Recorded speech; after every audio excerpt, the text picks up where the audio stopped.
चलो आज फिर पुप्पी साडे घर विच स्यापा आ गई है। अब इससे कैसे बचूं कैसे बचूं कैसे बचूं? आइडिया! जल तू जलाल तू आई बलांग कोई टाल तू, जल तू जलाल तू आई बलांग कोई टाल तू। अरे उस्मान, आपको क्या हुआ है? अरे कुछ नहीं पुप्पो जी, कुछ नहीं। तो फिर जल तू जलाल तू क्यों पढ़ रहा है बेटा? ओ भाई, लगता है उस्मान ने आज कोई चुड़ैल देख लिया है। ओए पुप्पो, चुड़ैल से डरता नहीं हूँ मैं, पर आपको देख के तरह निकल जाता है मेरा।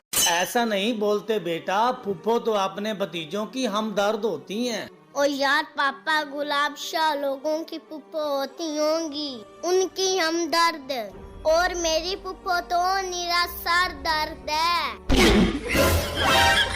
ओ फड़ो मेनू पैना डाल दे दियो। ओए फुफी आ गई, कोई मेनू पैना डाल दे दियो।